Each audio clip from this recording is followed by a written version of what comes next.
नमस्कार दोस्तों, मेरा नाम है संदीप गुप्ता और आप सभी का स्वागत है हमारी YouTube चैनल पे। तो आज जो हम बात करने वाले हैं, आज हम फ्रेज के बारे में बात करने वाले हैं। तो फ्रेज क्या होता है, आइए जान लेते हैं। अगर फ्रेज को डिफाइन करें तो क्या होता है फ्रेज जो होता है दो वर्ड या दो से अधिक वर्ड का एक ग्रुप होता है।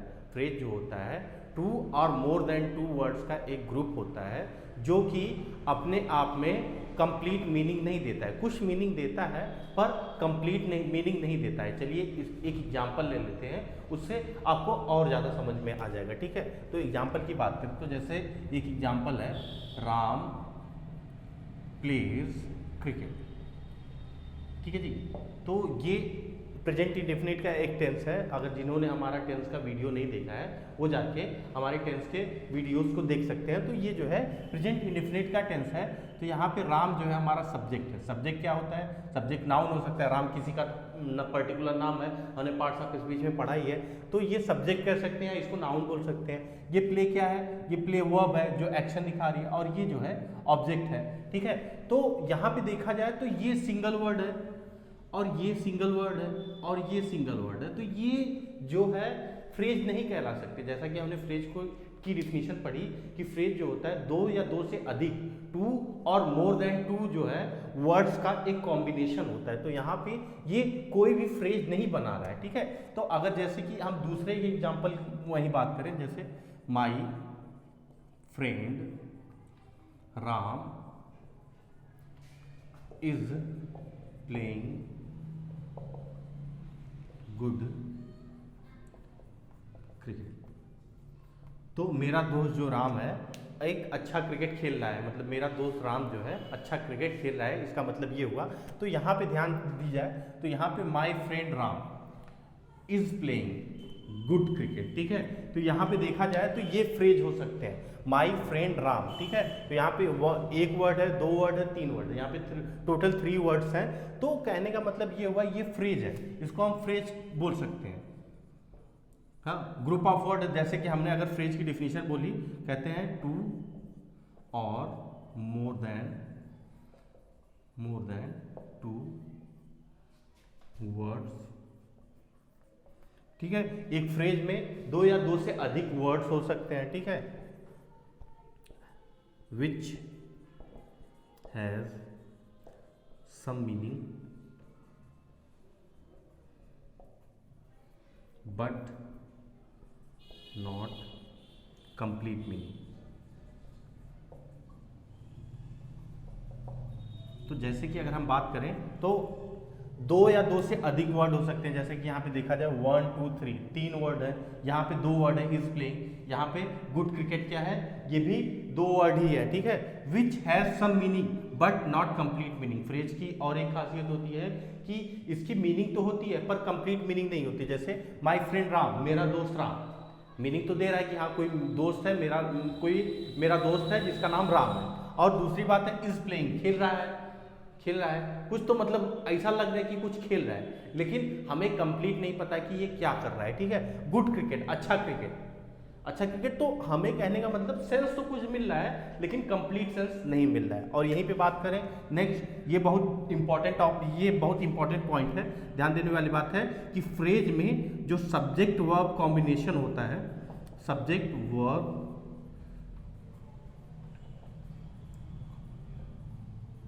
Is not available.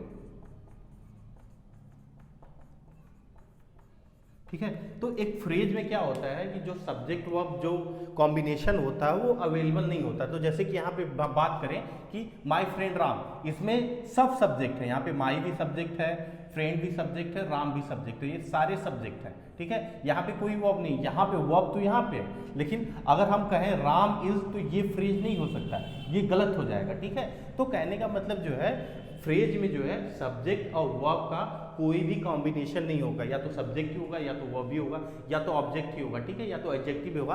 आगे जब हम फ्रेज के टाइप्स पढ़ेंगे तो अभी हम आपको बताएंगे, लेकिन कहने का मतलब ये हुआ कि सब्जेक्ट फ्रेज में जो है सब्जेक्ट वर्ब का कोई भी कॉम्बिनेशन नहीं होता, या तो ये सब्जेक्ट ही हो सकता है, या तो ये वर्ब ही हो सकता है, या तो ये ऑब्जेक्ट ही हो सकता है, ठीक है।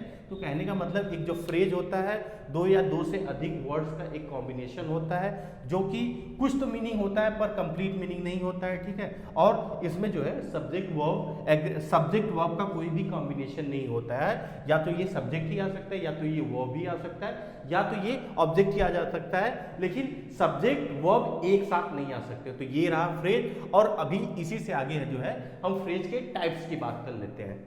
तो अगर जनरली देखा जाए तो फ्रेज के कई टाइप्स होते हैं, लेकिन एग्जाम के पॉइंट ऑफ व्यू से जो भी इंपॉर्टेंट फ्रेज हैं उनको हम यहाँ पे पढ़ लेते हैं, यहाँ पे डिस्कस कर लेते हैं। तो फ्रेज का पहला टाइप निकल के आता है नाउन फ्रेज। नाउन फ्रेज क्या होता है?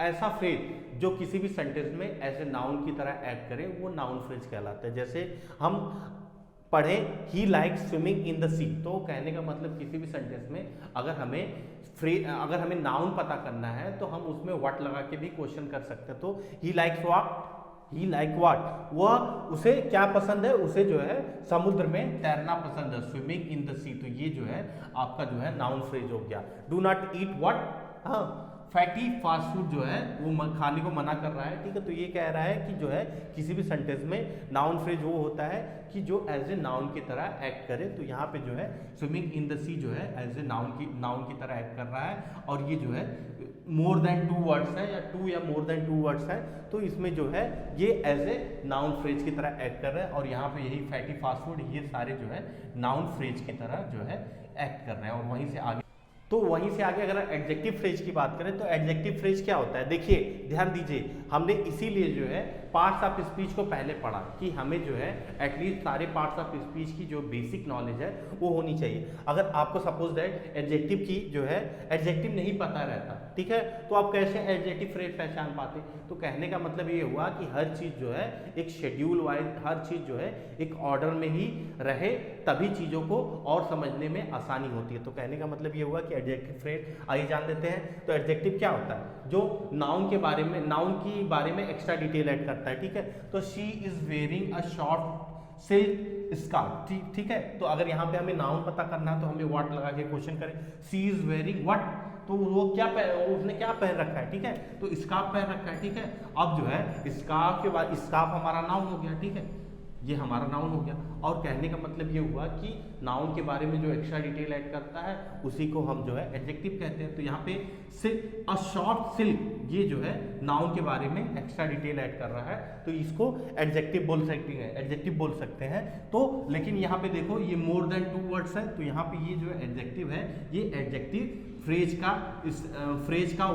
की तरह काम कर रहा है। और यहीं से आगे बात करें तो he is an extremely talented boy, तो he is what, a boy, ठीक है। तो यहाँ पे ये हमारा बॉय नाउन हो गया, और उसके बारे में एक्स्ट्रा डिटेल ऐड कर रहा है कि एन एक्सट्रीमली टैलेंटेड बॉय। तो यहाँ पे ये हमारा जो है फ्रेज जो है एज ए एडजेक्टिव फ्रेज का काम कर रहा है, ठीक है जी। और वहीं से आगे एडवर्ब की बात करें तो एडवर्ब क्या होता है?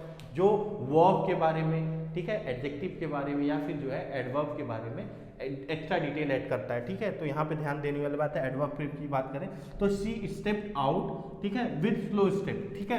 तो वह नीचे उतरी, ठीक है, लेकिन कैसे उतरी? With slow step. तो ये हमारा जो है एडवर्ब फ्रेज हो गया, ठीक है। चिंता ना करिए, आप हमारे जो है हमारे व्हाट्सएप और टेलीग्राम के चैनल्स को ज्वाइन कर लीजिए। हम एज ए प्रैक्टिस वहाँ पे और भी चीज़ें भेजेंगे, और वहाँ पे आप प्रैक्टिस कर लेंगे तो आपका जो भी ये कॉन्सेप्ट है पूरा क्लियर हो जाएगा, ठीक है। और वहीं से वर्ब फ्रेज की बात करें तो वर्ब फ्रेज क्या होता है? जो किसी भी सेंटेंस में जो फ्रेज होता है एज ए वर्ब का काम करता है। जैसे वाज प्लेइंग, ठीक है, यहाँ पे ये जो है बी की फॉर्म है और ये आईएनजी की फॉर्म है, ठीक है। तो यही कह रहा है कि जो है एज ए कोई किसी भी सेंटेंस में जो है फ्रेज जो है एज ए वर्ब की तरह जब काम करता है तो उसे वर्ब फ्रेज कहते हैं एक्चुअली, ठीक है, माफ कीजिएगा, उसको वर्ब फ्रेज कहते हैं। तो ये रहा, आई होप आपको समझ में आया होगा। और इसकी और भी प्रैक्टिस करनी है तो हमारे जो है व्हाट्सएप और टेलीग्राम चैनल को ज्वाइन कर लीजिए। आप वहाँ पे हमें और भी प्रैक्टिस कर पाएंगे, ठीक है। तो ये रहा आज का वीडियो, आई होप आपको पसंद आया होगा। अगर पसंद आया होगा तो एक लाइक कर दीजिए। मैं संदीप गुप्ता आपसे विदा लेता हूँ, धन्यवाद।